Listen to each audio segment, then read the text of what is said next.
ನಮಸ್ಕಾರ ಸ್ನೇಹಿತರೆ, ಇದು ನಿಮ್ಮ ಎಂ ಕೆ ಪಯಣಿಗ. ಸೊ ನಾವು ಇವತ್ತು ಇದ್ದೀವಿ ಕ್ರೀಡಾ ನಗರಿ, ಕ್ರೀಡಾಪುರ. ಯಾಕೋ ಇದೆ. ಸೊ ಕ್ರೀಡಾಪುರದಲ್ಲಿದ್ದೀವಿ. ಕ್ರೀಡಾಪುರ ಎಲ್ಲಿ ಬರುತ್ತೆ ಅಂತ ಹೇಳಿದ್ರೆ ತುಮಕೂರು ಜಿಲ್ಲೆಯಲ್ಲಿ 12ನೇ ಶತಮಾನದಲ್ಲಿ ಕರೆದಿದಂತಹ ಊರಲ್ಲಿದ್ದೀವಿ. ಸೊ ಹಾಗಿದ್ರೆ ಬನ್ನಿ ಸ್ನೇಹಿತರೆ, ಅದರ ವಿಶೇಷತೆಯನ್ನು ತಿಳ್ಕೊಳ್ಳೋಣ. ಸ್ನೇಹಿತರೆ, ನಾವು ಈಗ ಕೈದಾಳದಲ್ಲಿ.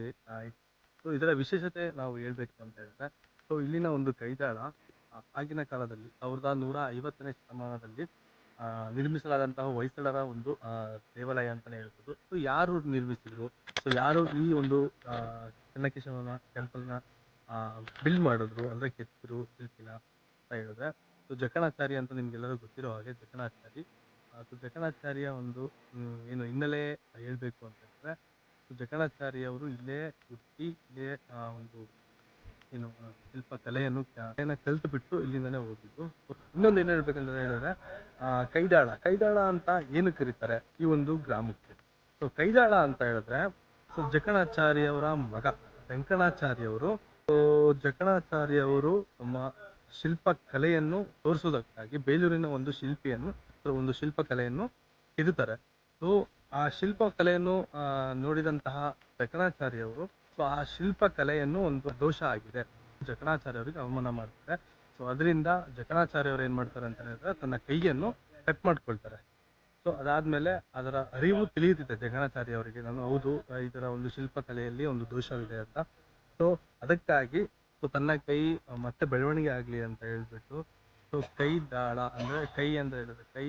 ಅಂತ ಹೇಳಿದ್ರೆ ಬೆಳವಣಿಗೆ ಅಂತ ಸನ್ನಿವೇಶಕ್ಕೆ ಈ ಒಂದು ಗ್ರಾಮಕ್ಕೆ ಕೈದಾಳ ಅಂತ ಒಂದು ಹೆಸರುವಾಸಿಯಾಗಿದೆ. ಇಲ್ಲಿ ಜಕಣಾಚಾರಿ ಮತ್ತು ಅವರ ಮಗ ಡಕಣಾಚಾರಿ ಯಾರು ಅಂತ ಹೇಳಿದ್ರೆ, ಸೊ ಕಲ್ಯಾಣಿ ಚಾಳುಕ್ಯರು ಮತ್ತು ಹೊಯ್ಸಳ ಕಾಲಘಟ್ಟದಲ್ಲಿ ಇದ್ದಂತಹ ಒಂದು ಪ್ರಾಮುಖ್ಯತೆ ಕೊಡುವಂತಹ ಒಂದು ಶಿಲ್ಪಿಗಾರರು ಅಂತಾನೆ ಹೆಸರುವಾಸಿಯಾಗಿರೋರು.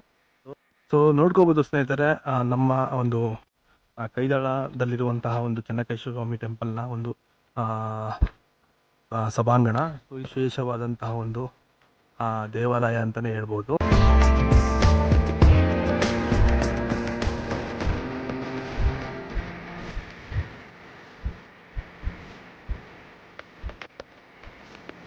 ಸ್ನೇಹಿತರೆ, ಇನ್ನೊಂದು ಇದು ಚೆನ್ನಕೇಶವ ಸ್ವಾಮಿ ಟೆಂಪಲ್. ಸೊ ಪಕ್ಕದಲ್ಲೇ ಇರುವಂತಹ ಒಂದು ಸೋಮೇಶ್ವರ ಟೆಂಪಲ್ಗೂ ಹೋಗೋಣ ಅಲ್ಲಿ. ಹಾಗೆಯೇ ನಮ್ಮ ಜಕಣಾಚಾರ್ಯವರು ನೋಡಿ, ಅಲ್ಲಿ ಹಿಂದೆಗಡೆನೆ ಛತ್ರ ಇದೆ, ಅಂದ್ರೆ ಒಂದು ಸ್ಮಾರಕ ಭವನ, ಅಮರ ಶಿಲ್ಪಿ ಜಕಣಾಚಾರಿ ಸ್ಮಾರಕ ಭವನ ಕೈದಾಳ ಅಂತ ಇದೆ. ಸ್ನೇಹಿತರೆ ನೋಡ್ಕೋಬಹುದು, ಪಕ್ಕದಲ್ಲೇ ಇರುವಂತಹ ಒಂದು ತುಳಸಿ ಕಟ್ಟೆನ ಎಷ್ಟು ದೊಡ್ಡದಾಗಿದೆ ಅಂತ. ಸೊ ನಮ್ಮ ಏನು 12ನೇ ಶತಮಾನದಲ್ಲಿ ನಿರ್ಮಿಸಿದಂತಹ ಒಂದು ತುಳಸಿ ಕಟ್ಟೆ, ಈಗ ನೋಡಿದ್ರೆ ನಾವು ಚಿಕ್ಕ ಪುಟಾಣಿದೆಲ್ಲ ತುಳಸಿ ಕಟ್ಟೆ ಇಟ್ಕೊಂತೀವಿ. ಬಟ್ ಆದ್ರೆ ಆಗಿನ ಕಾಲದಲ್ಲಿ ತುಳಸಿ ಕಟ್ಟೆಗೆ ಒಂದು ಪ್ರಾಮುಖ್ಯತೆಯನ್ನು ಕೊಡ್ತಾ ಇದ್ರು. ನೋಡ್ಕೋಬಹುದು ಸ್ನೇಹಿತರೆ, ಇಲ್ಲಿ 2 ಮೀನು, ಆ ಕಲಾ ಚಿತ್ರಗಳನ್ನ ನೋಡ್ಕೊಬಹುದು, ಆ ಶಿಲ್ಪ ಕಲೆಗಳನ್ನ ನೋಡೋಕೆ ಮತ್ತೆ ಎಕ್ಸ್ಪ್ಲೇನ್ ಮಾಡಕ್ಕೆ ಇದು ಸಾಲದು. ಮತ್ತೆ ನೋಡಿ, ರಂಗೋಲಿ ಅಂತಹ ಒಂದು ಶಿಲ್ಪಕಲೆಗಳು, ಅಲ್ಲಿ ಕುದುರೆ ಸವಾರಿಗಳು ಅಂತಹ ಒಂದು ಶಿಲ್ಪಕಲೆಗಳು, ಅಲ್ಲಿ ಒಂಟೆ ನೋಡಿ, ಇಲ್ಲಿ ಆನೆ. ಸ್ನೇಹಿತರೆ ನೋಡ್ಕೋಬಹುದು, ಪಕ್ಕದಲ್ಲಿರುವ ಚೆನ್ನಕೇಶವ ಟೆಂಪಲ್ ಮತ್ತೆ ಇದು ಬಂದ್ಬಿಟ್ಟು ನಮ್ಮ ಗಂಗಾಧರೇಶ್ವರ ಅಥವಾ ಸೋಮೇಶ್ವರ ಸ್ವಾಮಿ ಟೆಂಪಲ್ ಕೂಡ ಇಲ್ಲಿ ಇದೆ. ಸೊ ಇಲ್ಲಿ ಯಾವ ನೋಡ್ರು ಆಕೆ ಇರ್ತದೆ,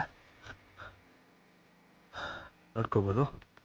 ಸೊ ಇನ್ನೊಂದೇನು ಅಂತ ಹೇಳಿದ್ರೆ, ವಿಶೇಷತೆ ಏನು ಅಂತ ಹೇಳಿದ್ರೆ, ಮಕರ ಸಂಕ್ರಾಂತಿಯ ದಿನ ಸೂರ್ಯಾಸ್ತದ ಕಿರಣಗಳು ಕೇಶವನ ಅಂದ್ರೆ ಚೆನ್ನಕೇಶವನ ಎದುರಿಗಿರುವ ಗರುಡ ಮೂರ್ತಿಯ ಕಿವಿಯ ಭಾಗದಿಂದ ಮುಖ್ಯ ದೇಗುಲ ಗೋಡೆಯಲ್ಲಿನ ಒಂದು ಮುಖ್ಯ ದೇಗುಲ ಇದೆಯಲ್ಲ, ಆ ಗೋಡೆಯಲ್ಲಿನ ರಂಧ್ರದೊಳಗಡೆ ಬರುತ್ತೆ, ಅಂದ್ರೆ ಒಂದು ಏನು ಬೆಳಕು ಪ್ರವೇಶಿಸುತ್ತೆ ಅಂತ ಒಂದು ವಿಶೇಷತೆಯನ್ನು ಈ ದೇವಾಲಯದಲ್ಲಿ ಇದೆ ಸ್ನೇಹಿತರೆ.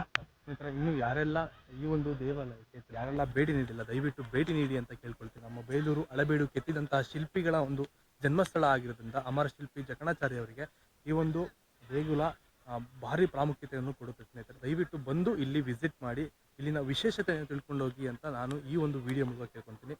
ಈ ಒಂದು ಇತಿಹಾಸ ಇಷ್ಟ ಲೈಕ್ ಮಾಡಿ, ಕಮೆಂಟ್ ಮಾಡಿ, ಮತ್ತೆ ಶೇರ್ ಮಾಡೋದನ್ನ ಮಾತ್ರ ಮರೆಯಬೇಕು ಬಿಡಿ ಸ್ನೇಹಿತರೆ. ಸೊ ಇದು ನಿಮ್ಮ ಎಂ ಕೆ ಪಯಣಿಗ ಸೈನಿಂಗ್ ಆಫ್. ಬಾಯ್, ಟೇಕ್ ಕೇರ್ ಆಲ್. ಜೈ ಕರ್ನಾಟಕ ಮಾತೆ.